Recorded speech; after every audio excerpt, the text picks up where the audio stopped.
27절입니다. 21일 연속 기도회에 이제 22차가 되겠습니다. 22번째 다니엘서 9장 24절부터 27절 우리 함께 내용을 생각하면서 합독하도록 하겠습니다. 다 같이 합독합니다. 시작.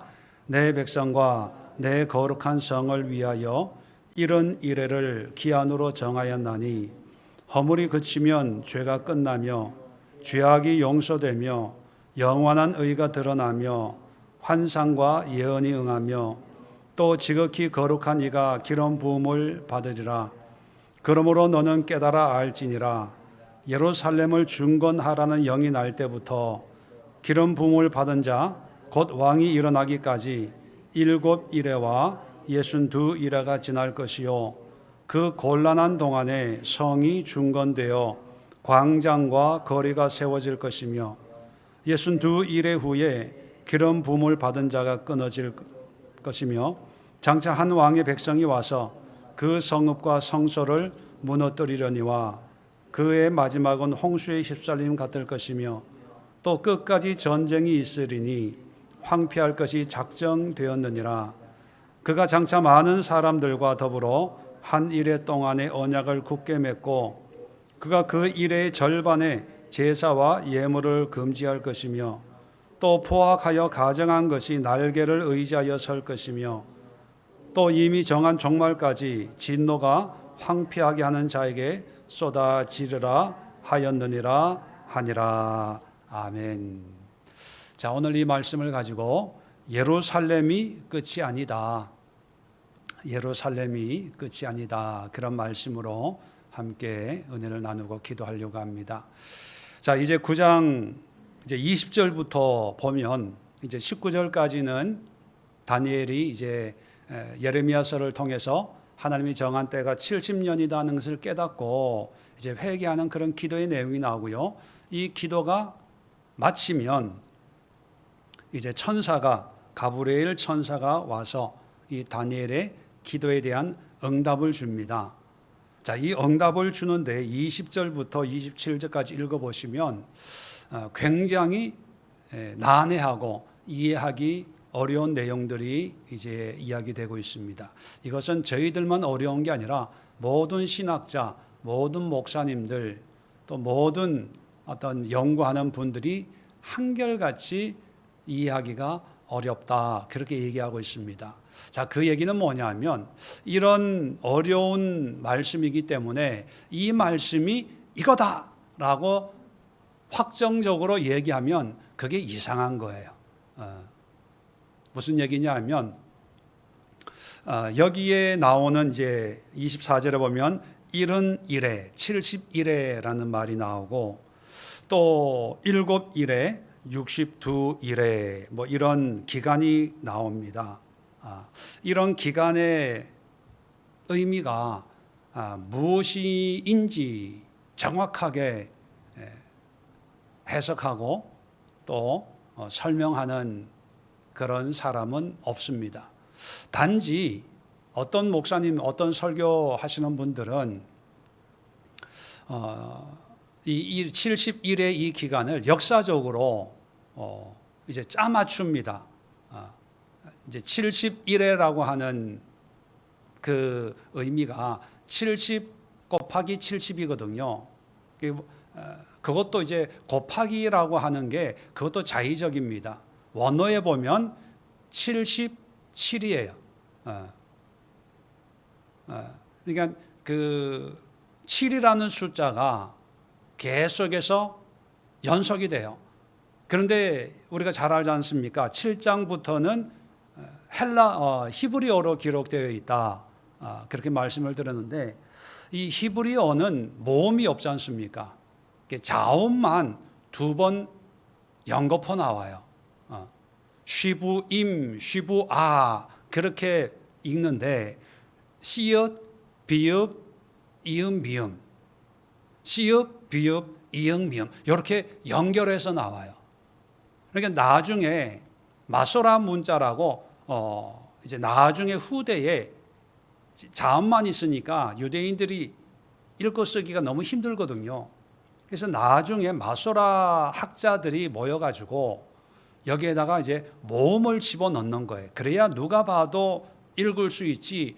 우리 초성 게임 하듯이 누구는 이렇게 읽고 누구는 저렇게 읽고 이게 헷갈리고 혼동이 있고 불편하다 하다 보니까 이제 모음을 나중에 만들어서 이제 붙여 넣는 거예요. 네. 그러다 보니까 원래 성경은 읽기용이 아니라 듣고 암기해서 낭송하는 거거든요. 말로 전해지는 게 성경이에요. 글로 이게 전달되는 게 아니거든요. 그래서 하나님도 모세에게 이것을 낭독하여 귀에 들려줘라. 여호수아도 이 말씀을 돌에 새겨놓고 이것을 백성들에게 낭독해서 들려줘라. 이렇게 들려주는 거거든요. 그러니까 그거를 이제 듣고 그냥 암송하는 거예요. 암송하다 보니까 이제 발음이 그냥 자연적으로 이제 되는데 이제 이게 포로 생활하면서 끊어졌단 말이에요. 또 여러 가지 정치적인 소용돌이 속에서 이런 헬라어 발음하는 게 끊어진 거죠. 대표적인 게 뭐냐면 여호와를 의미하는 야훼, 우리는 야훼, 여호와 이렇게 발음을 하지만 지금 또 유대인들은요 여호와라는 발음을 안 해요. 발음을 어떻게 부를지는 모르는 거예요. 왜? 하나님의 이름은 너무 거룩하다 보니까 함부로 불러서는 안 된다라고 하다 보니까 다들 그걸 발음을 안 한 거예요.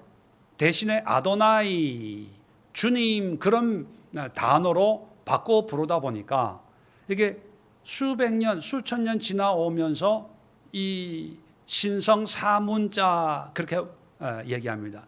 영어로 표현하면 YHWH 이게 히브리어예요. 나중에 여기다가 아도나이의 모음을 빌려서 YHWH의 아도나이 모음을 빌려서 만든 게 여호와 또는 이걸 줄여서 야훼 이렇게 부르는 거죠. 그러니까 이게 참 성경을 연구한다는 게 그렇게 단순하고 쉽지가 않습니다. 그래서 여러 학자들이 이제 번역을 한 게 71회, 1회라는 게 7이잖아요. 77이라는 거예요. 그러면 이게 뭘 의미하는 걸까? 여러 학설이 있고 또 70배 7을 곱해가지고 나온 게 77에 49, 490연. 문자적으로 해석을 해서 그리고 이제 여기 이제 기름 부음 받은 자가 뭐 기름 부음을 받고 뭐 끊어지고 이런 거를 예수님으로 생각을 해서 예수님부터 거꾸로 계산해 오는 거예요. 470년은 어느 때인가? 그러니까 이게 뭐냐면 이 문자적으로 해석을 하는 사람들은 문자에 맞춰서 거꾸로 재단을 하다 보니까 사실 거의 안 맞아요. 그래서 많은 분들이 문자적인 것보다는 상징적인 의미가 더 강할 것이다. 왜냐하면 예언적인 그 메시지들을 보면 어떤 기간이나 시간이나 어떤 때에 대한 상징, 숫자에 대한 상징이 많이 반영이 되거든요. 3 하면은 하나님을 지칭하는 삼위일체의 하나님, 7 완전수, 10 하면은 가득 찬 수, 12 하면 12지파, 12제자, 하나님의 일꾼, 하나님의 종. 14만 4천이 뭐냐면 12 곱하기 12에 1000을 더하면 14만 4천이거든요. 그건 어떤 14만 4천 명이라는 어떤 문자적인 숫자가 아니라 하나님의 일꾼, 하나님의 택한 백성들이 12 곱하기 10이고 이게 많다, 1000을 합쳐서 14만 4천 이렇게 이제 해석을 하는 거죠. 근데 신천지 같은 경우에는 처음에는 문자적으로 해석을 했습니다. 그래서 우리 신천지에 등록한 사람이 14만 4천이 될 때 우리는 들림 받는다. 근데 이제 전도를 아주 열심히 하다 보니까 14만 4천이 훌쩍 넘어선 거예요. 그러니까 지금 어떻게 가르치냐 하면 그냥 등록해서는 안 되고 신천지 교회에 헌신된 일꾼이 되어야 된다. 뭐 그렇게 또 말을 바꾸기도 하고. 자, 그래서 여기에 어떤 기간이라고 하는 게 나옵니다. 24절에 보면 내 백성과 내 거룩한 성을 위하여, 유대 백성이죠. 거룩한 성은 예루살렘이죠. 위하여 이런 이래를 기한으로 정했다. 그래서 70 곱하기 70은 얼마입니까? 77을 49, 49인데 이 49도 어떤 분들은 문자적으로 490년 기간으로 해석하는 분들도 있고, 희년 희년 49년 동안 이제 살다가 50번째 해가 되면 희년 주빌리라고 해가지고 노예들 다 자유케 하고, 뭐 빌려준 것, 또 빌려온 것, 또 저당 잡힌 것, 이런 것들을 주인한테 다시 돌려주는 그 해가 50년마다 한 번씩 있는 게 그게 희년입니다. 이게 49 곱하기 100 하면은 490이거든요. 49가 뭡니까? 희년을 앞두고 49년 동안은 뭐 사업하다 망하면 돈을 빌려야 되고 저당 잡혀야 되고 잘못해서 노예로 팔려가고 뭐 이런 그 기간이 49년 아닙니까? 마찬가지로 49년이라고 하는 것은 이 세상에서 살아가는, 뭐 빼앗기기도 하고 뺏기도 하고 상처 주기도 하고 상처 받기도 하고, 이런 49년이 곱하기 10 가득한 그 기간이 끝나면 뭐가 찾아온다고요? 희년. 하나님이 우리를 자유케 하는, 구원하는 그런 희년이 온다는 그런 의미로 우리가 이 세상에서 문제 속에 살아가는 그런 삶의 어떤 한계, 어떤 기한이 71회가 아닐까, 이렇게 해석하는 분들도 있습니다. 또 성경적으로 이 71회를 설명을 하면 한 예가, 아주 분명한 예가 있습니다. 신약 시대에 마태복음 18장에 보면 베드로가 예수님한테, 예수님 용서를 하려면 몇 번까지 용서를 해주면 됩니까? 7번까지 해주면 됩니까? 라고 물어봐요. 그 얘기는 뭡니까?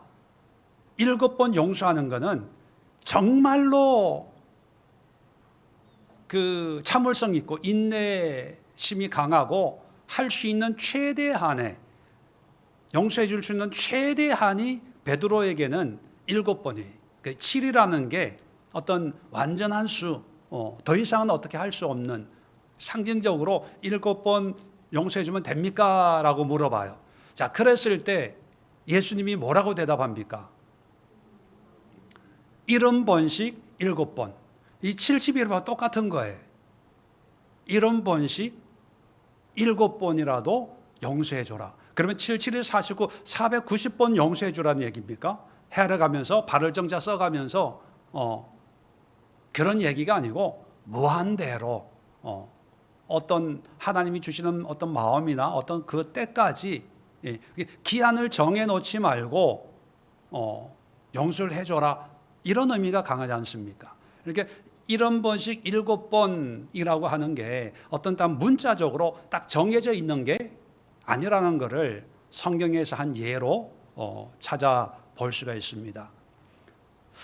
요한계시록도 마찬가지입니다. 요한계시록도 천년 왕국, 1260일, 이게 달로 계산하면은 42달이고 42달을 또 12달로 나누면 3년 반이거든요. 그래서 3년 반 환난, 또 3년 반 고난, 뭐 이런 걸로 문자적으로 해석을 하기도 하는데, 근데 저는 개인적으로 뭐가 맞다 안 맞다라고 하기보다는 그런 문자적인 의미보다 더 중요한 게 있습니다. 이것을 말씀하시는 하나님의 의도가 뭘까 하는 거예요. 자, 우리가 9장에서 다니엘이 예레미야서를 통해서 70년의 기한을 알게 됐잖아요. 하나님이 우리를 포로로 바벨론에 70년 동안 종살이 하도록 하나님이 기한을 정하셨구나. 이걸 깨달았어요. 자, 이 기한을 깨닫고 보니까 조금 지나면은 있으면 70년이 되거든요. 자, 그걸 깨닫고 우리가 지난번에 살펴본 것처럼 다니엘은 말씀대로 회개합니다. 포로로 끌려가기 전에는 기도해도 기도 안 들을 거야. 예레미야에게도 너 이 백성들을 위해서 기도하지 마. 너 기도 아무리 해도 나 안 들어. 이랬던 하나님이 예레미야 29장부터는 이제는 기도해라. 포로로 끌려간 사람들에게 70년을 내가 정했으니까 너희는 거기서 나를 찾아라. 왜냐하면 나는 예루살렘 성전에 있는 하나님만이 아니라 온 세계 모든 곳에 거하는 그런 하나님이기 때문에 성전에서만 하나님을 찾지 말고 바벨론 땅에서 일터에서 나를 찾아라. 내가 그 바벨론에서 만나줄게. 그 말씀을 깨닫고 우리가 포로로 끌려간 게 우리의 죄 때문이구나. 그 죄를 깨닫고 기도했잖아요. 자, 기도하면서 이제 70년이라는 그 기한이 이제 끝나기를 기대하고 있었겠지요. 얼마나 고국으로 돌아가고 싶었겠습니까? 그런 기대가 점점점 무르익을 때, 그럴 때 가브리엘 천사를 통해서 다니엘의 기도에 대한 그 응답으로 그래 70년이 끝나면 하나님의 말씀대로 돌아가게 해줄게 이렇게 확정을 해주면 얼마나 좋겠습니까? 우리 기도에 그래 내가 응답해 줄게. 내가 말한 대로 약속한 대로 언약한 대로 내가 이루어 줄게. 70년이면 너희들은 다 돌아갈 거야. 이렇게 시원하게 얘기해 주면 좋은데 자, 그 70년이라는 어떤 기대가 있는데 가브리엘이 와가지고 또 하나님의 말씀을 전해주는 거예요. 전해주는데 70년이 아니고 71회를 전해주는 거예요. 그러면 이게 어떤 의미일까요? 어떻게 보면 다니엘의 그 기대나 기다림을 완전히 무시하고 70년의 기한을 학수고대하고 기다렸는데 나중에 뚜껑을 열고 보니까 또 다른 기간이 또 있어요. 24절 보세요. 내 백성과 거룩한 성을 위하여 이런 이래를 기한으로 정하였나니. 뭘 또 정해. 70년이면 됐지. 자, 이런 이래를 정했는데 자, 허물이 그치며 죄가 끝나며 죄악이 용서되며 영원한 의가 드러나며 환상과 예언이 응하며 또 지극히 거룩한 이가 기름 부음을 받으리라. 이 기간 동안에 이런 일이 일어날 거라는 거예요. 자, 그러면서 25절에는 좀 더 자세하게 설명합니다. 이 71회 중에 어떤 일이 일어나는지. 자, 너는 깨달아 알지니라. 예루살렘을 중건하는 영이 날 때부터 기름 부음 받은 자 곧 왕이 일어나기까지 7일에와. 자, 여기서 우리가 헷갈리는 게 기름 부음 받은 자, 히브리어로는 메시아입니다. 메시아 곧 왕이 일어나기까지. 이러면 우리는 메시아 하면 누구가 먼저 떠오릅니까? 예수님의. 그런데 여러분, 우리가 성경 읽을 때 물론 우리가 원어로 읽는 건 아니지만 메시아라고 하는 그 용어는요, 예수님만을 지칭하는 게 아니었어요. 구약에는 기름 부음 받은 사람이 누구였습니까? 왕이나 선지자나 제사장 이런 사람들도 기름 부음 받은 자예요. 그리고 또 놀라운 거는, 자, 10장에 가면은 이제 고레스가 등장을 하는데, 이사야서에 보면 이 고레스를 메시아라고 불러요, 하나님이. 이사야 45장 1절에 여호와께서 그의 기름 부음을 받은 고레스에게 이같이 말씀하시되, 다시 말하면 구약에는요, 하나님이 쓰시려고 어떤 성령의 기름, 어떤 용도로 택한 그 사람을 메시아라고 불러요. 그러니까 이 다니엘서를 해석하는 거하고 적용하는 것은 구분을 해야 됩니다. 해석은 당연히 구약적으로 해석해야 돼요. 다니엘이 살던 시대와, 그리고 환상이, 내 짐승의 환상과 수양과 염소의 환상이 있었잖아요. 그러면 양과 염소의 환상이 어느 나라 때를 지칭한다고요? 메데바사와 헬라. 그러면 이 다니엘서에 예언되어 있는 그 경계가 어디까지냐 하면 헬라 제국 또는 뭐 로마 제국, 헬라와 로마가 이제 뭐 비슷하게 이제 시작이 되니까, 헬라가 망하면서 로마가 이제 부흥하다 보니까 다니엘서를 해석할 때는 신약이 아니라, 예수님 시대가 아니라 구약 시대예요. 헬라 시대나 로마 제국 시대, 거기까지 자료를 가지고 해석을 해야 돼요. 근데 적용을 할 때는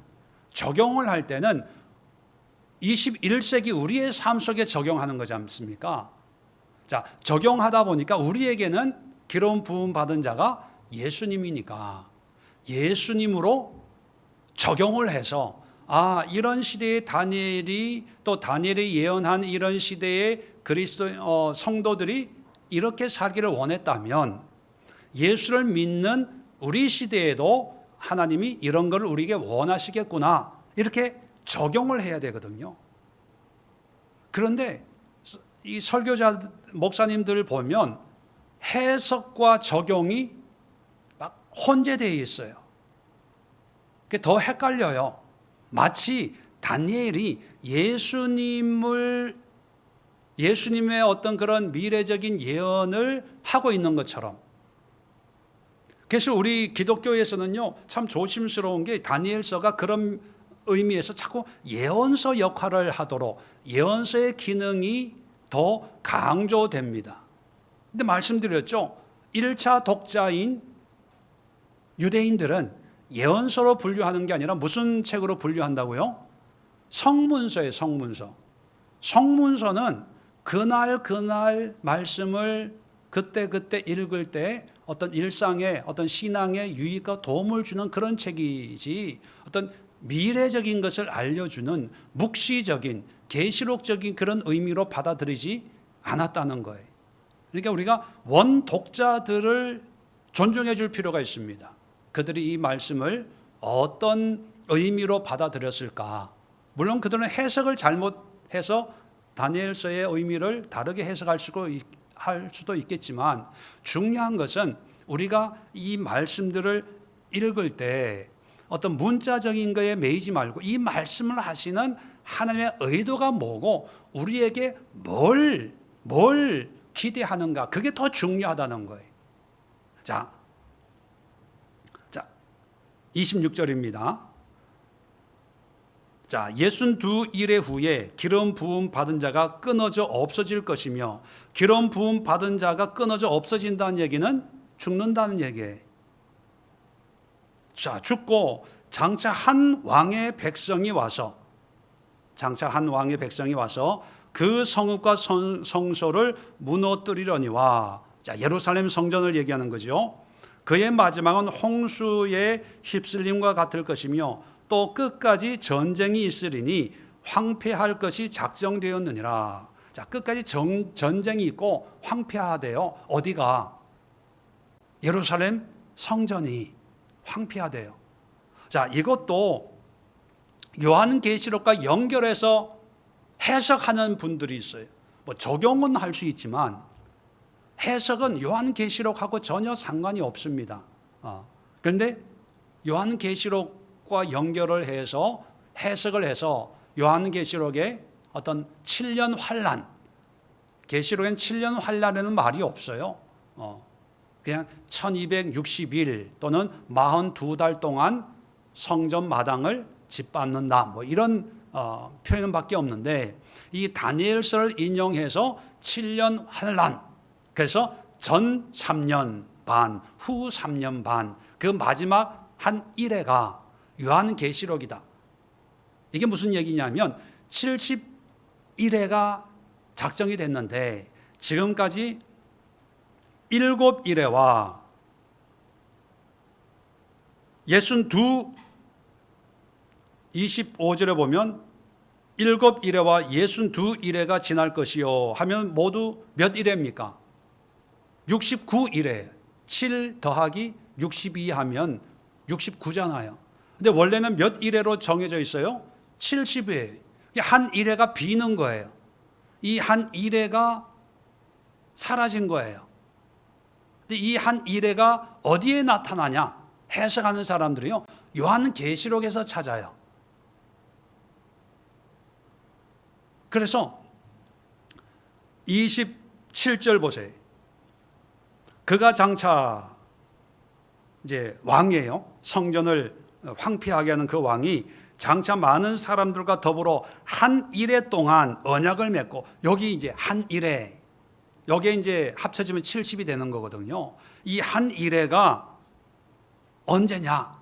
이제 예수 재림 전에 이 땅에 이제 환란으로 나타난다. 이렇게 해석을 해요. 근데 사실 성경을 보면 한 일해 동안 언약을 굳게 맺고 그가 이 일의 절반에 제사와 예물을 금지할 것이며 또 포악하여 가정한 것이 날개를 의지하여 설 것이며 또 이미 정한 종말까지 진노가 황폐하게 하는 자에게 쏟아지리라 하였느라 하니라. 이걸 보면 지금 다니엘부터 우리 때까지만 해도 몇 년입니까? 한 2600년 되거든요. 완전 600년 사람이니까. 그런데 예수님의 재림, 요한계시록에 나오는 그 재림 때까지는 얼마나 더 시간이 더 있을까요? 어떻게 보면 뭐 수천 년. 그런데 여러분, 논리적으로 상식적으로 71일에 하나님의 기한을 정했다 했는데 나머지 69일에는 그리스 로마 시대에 일어났고 중간에 붕 떠가지고 수천 년 뒤에 한 일에 7년의 어떤 내용이 다니엘에게 환상으로 얘기되었을까요? 이건 너무 인위적인, 계산적인 내용이고, 저는 이 내용이 구체적으로 뭘 말하는지 제가 이거다라고 얘기할 수 있는 그런 실력이나 영성은 없고, 단지 중요한 게 있습니다. 아까도 말씀드렸지만 70년의 기한을 깨닫고 들뜬 마음에 부풀어 있는, 희망으로 부풀어 있지요. 그런 사람들에게 또 하나님이 새로운 기한을 얘기하는데 70년보다 더 길어요. 71회를 하나님이 정하셨다. 그 71회 동안 일어날 일들이 또 어떤 모습입니까? 좋은 편안한 모습이 아니라 고난과 핍박과 미혹과 어떤 박해받는, 기름 부음 받은 자가 나타났다가 또 사라졌다가, 이거는 핍박을 받고, 물론 뭐 순교의 의미도 담겨 있겠지만 하여튼 죽고 뭐 여러 가지 고난의 뉘앙스를 가지고 있거든요. 그럼 왜 하나님은 71회의 이야기를 가브리엘을 통해서 얘기해 줄까? 바로 핵심은 이겁니다. 예루살렘으로 돌아가는 게 끝이 아니라는 거예요. 포로 생활 이제 끝났어. 귀환한다. 우리는 자유다. 라고 해서 해결되는 게 아니라는 거예요. 이런 모습을 언뜻 떠올리면 됩니다. 말 되게 안 듣는 사람이 사고를 계속 쳐요. 사고를 치다가 감옥에 이제 큰 죄를 저질러서 교도소에 한 10년 갔다 왔다고 생각해 보세요. 자, 10년 동안 교도소에 있는 이 사람은 이제 석방되는 날만 기다리고 있어요. 벽에 이게 표시하면서, 요즘에 다 뭐 전 시계나 뭐 이런 게 있겠지만, 자, 이 석방되는 날만 학수고대하고 있어요. 자, 드디어 그날이 되었습니다. 쇠 철문이 쫙 열리고 이제 자유의 사회로 탁 나옵니다. 자, 석방됐다고 다 해결되나요? 아무 문제가 없나요? 석방됐다는 얘기는 죄의 어떤 법률적인 10년이라고 하는 법적인 어떤 페널티, 형벌은 이제 면한 거지만, 근데 중요한 건 뭡니까? 교도소라는 게 형벌만 면하는 어떤 그런 장소적인 의미 분명히 있죠. 그런데 또 하나 중요한 건 뭐냐면 교화 기능이 있잖아요. 사회인으로서 성실하게 건강하게 사회인의 역할을 감당할 수 있도록, 그 얘기는 뭐냐, 더 이상 죄 짓지 말고 이런 데 오지 말고 이제 착하고 바르게 살아라, 그런 교화 기능이 있거든요.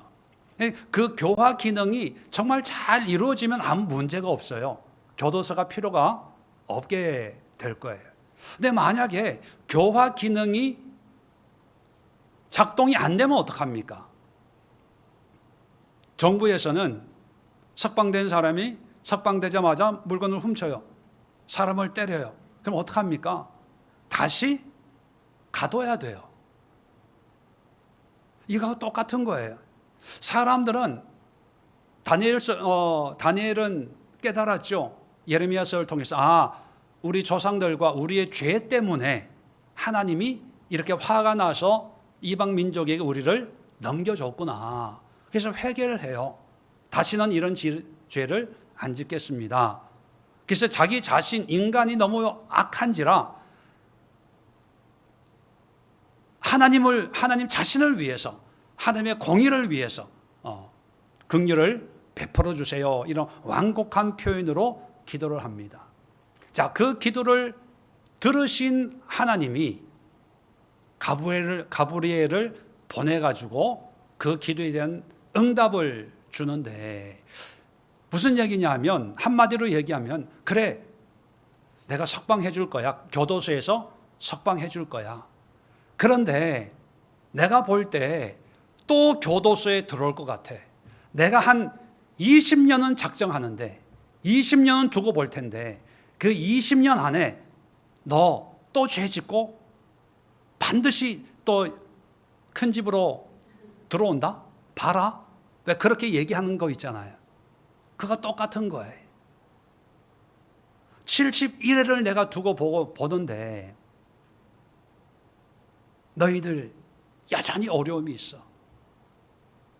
어쩔 수 없이 너희들의 죄를 깨닫게 하기 위해서 내가 한 왕을 통해서 제사도 금지하고 또 미운 것도 세우고 날개를 의지해서 어떤 세상적인 이런 것도 해서 너희가 핍박을 받지 않을 수 없는 그런 모습이야. 가만히 둬서는 정신을 못 차려. 직설적으로 표현하면 이런 거예요. 너는 맞아야 돼. 문제는 뭡니까? 70년이 끝났다고 좋아할 필요가 없다는 거예요. 예루살렘으로 돌아가게 되었다고 좋아할 게 아니라는 거예요. 성전을 건축했다? 좋아할 게 아니라는 거예요. 그래서 여러분, 이 다니엘서를 좀 더 깊이 있게 이해하려면요, 오늘 9장까지를 읽고 9장까지를 읽고요, 예레미야서하고 에스겔서를 읽으세요. 그리고 10장 이하를 이해하려면 10장을 읽기 전에 학개, 스가랴, 말라기를 읽으세요. 뭐냐 하면 예레미야와 에스겔은요, 다니엘이 살아있을 때 같이 활동했던 동시대 사람이에요. 예레미야는 예루살렘에서, 에스겔은 포로 수용소, 일반 포로들과, 다니엘은 왕궁에 고위 공무원으로, 동시대에 다른 환경에서 살고 있던, 만나면 아마 밥 같이 먹을 그런 시대 사람들이에요. 그런데 그 시대의 관점이 달라요. 똑같은 상황인데 예레미야는 예루살렘에서, 에스겔은 에스겔에게, 다니엘은 다니엘. 똑같은 상황을 하나님이 세 사람에게 세 가지 모습으로 보여주는데, 우리는 이해하려면 이 세 가지를 합치면 훨씬 이해가 쉬워요. 하나님의 관심은 70년도 예루살렘도 성전도 아니라 너희들의 거룩한 삶에, 비록 짐승의 세상을 살고 있지만, 바벨론의 포로로 살고 있지만, 또 자유인으로서 예루살렘에 돌아가서 성전을 건축하고 신앙생활을 하고 있지만, 핵심은 뭐냐? 어디에 있는지, 무슨 봉사를 하고 무슨 일을 하고, 직분이 뭐고, 공무원이냐 포로 수용소냐, 예루살렘에서 얻어맞고, 예레미야가 그랬잖아요. 맞고 수염도 뽑히고 막 구덩이에 빠지기도 하고, 그런 삶의 모습보다 더 중요한 것은 하나님 나라의 백성으로서의 삶의 태도, 자세, 거룩이에요. 자, 그래서 10장에 보면, 이제 이번 주일날 설교를 할 텐데, 10장에 보면 바사왕 고레스 제3년 이렇게 때가 나옵니다. 이 3년이라고 하는 것은요, 고레스 원년에 귀환을 해요. 이렇게 귀환한 지 2년 됐다는 얘기예요. 2년 돼서 귀환한 사람은 지금 예루살렘에서 성전을 건축하고 있거든요. 건축을 시작을 해요. 그런데 환상이 임했는데 10장 1절에 보면 곧 큰 전쟁에 관한 것이라. 전쟁. 여러분, 이제 귀환해가지고 뭔가 이제 새롭게 으쌰으쌰 막 희망을 가지고 얼마나 좋았겠어요. 신나가지고 뭘 하는데, 하나님이 다니엘에게 환상을 보여줬는데 큰 전쟁이에요. 기분 좋겠어요, 안 좋겠어요? 힘이 나겠어요, 힘 빠지겠어요? 그래서 10장 읽어보면 다니엘이 죽으려고 그래요. 힘들어서 엎어지고 꼬꾸라지고 막 힘이 빠지고. 근데 왜 하나님은 전쟁의 환상을 보여주었을까? 사람들은 환경이 뭔가 좀 바뀌면 이제는 좋아졌다 이렇게 결론을 내려요. 근데 하나님은 그게 아니라는 거예요. 환경이 아니라 하나님이 보시는 것은 우리의 마음의 중심, 신앙의 중심, 우리의 삶의 태도, 믿음의 태도를 보는 거예요. 그런데 여러분, 우리의 경험상 한번 생각해 봅시다. 하나님을 간절히 찾을 때가 환경이 좋을 때 찾습니까? 환경이 어려울 때 찾습니까? 네? 왜 웃으세요? 네. 참 이게 문제예요. 우리 저나 여러분이나 다 똑같아요. 오히려 어려우면 하나님을 찾아요. 근데 어떤 그 기간이 끝나면, 이제 불행 끝, 행복 시작하는 순간부터 하나님을 떠나요. 그러니까 하나님 입장에서는 그런 믿음을 다시 붙잡게 하려면 어떻게 해야 됩니까? 환경을 더 좋게 해야 될까요? 더 어려움을 줘야 될까요? 대답하기 싫죠. 근데 우리는 답을 알아요. 우리도 아는 답을 하나님이 왜 모르겠습니까? 자, 그래서 70일이라고 하는 그 기간이 어떤 기간이고 기름 부음 받은 자가 예수님이다, 아니다, 맞다, 아니면 뭐 고레스다, 예레미야다, 뭐 아니면 이 귀환한 사람들을 스룹바벨과 어떤 그 대제사장이 여호수아거든. 스가랴서를 보면 대제사장이 여호수아니까 여호수아가 죽을 때다 뭐 이렇게 여러 가지 해석을 해요. 예, 누가 누구의 해석이 맞는지 그건 난 모르겠어요. 근데 누구의 해석이 맞든 틀리든 더 중요한 건 뭐예요? 하나님이 뭘 원하는가거든요. 해석이 아니라 결국은 이런 걸 통해서 하나님이 뭘 원하시냐. 하나님이 원하시는 것은요, 우리가 다 예루살렘에 가는 거 아니에요. 이걸 오늘날 식으로 얘기하면 우리의 신앙이 교회에 등록하는 거 이게 전부가 아니라는 거예요.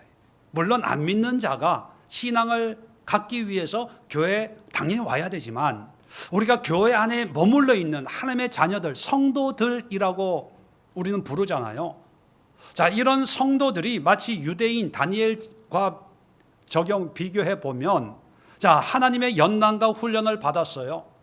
깨달았어요. 우리의 죄를 깨닫고 하나님의 그 은혜의 때 70년의 어떤 그런 의미, 출애굽하는 것, 구원받는 것, 은혜 누리는 것, 우리의 삶을 변화시키는 것, 기타 등등 이런 은혜를 누렸어요. 자, 이런 은혜를 누리는데 이런 은혜를 허락하는 하나님의 마음, 하나님의 뜻, 하나님의 생각을 우리가 알고 있냐 없냐 하는 게 중요하다는 거예요. 우리는 유대인들처럼 70년만 되면 이제 이 모든 문제가 해결되고 그 다음부터는 이제 고국에 가서 편안하게 내 나라, 내 민족, 내가 하고 싶은 것 하고 살면 얼마나 좋을까? 우리는 그게 희망이고 꿈입니다. 근데 하나님은 그게 희망이고 꿈이 아니라 바벨론에 있어도 괜찮아. 예루살렘에 돌아가도 괜찮아. 근데 어디에 있든지 네가 나의 자녀, 백성의 삶이 되었으면 좋겠어. 이게 하나님의 마음이에요.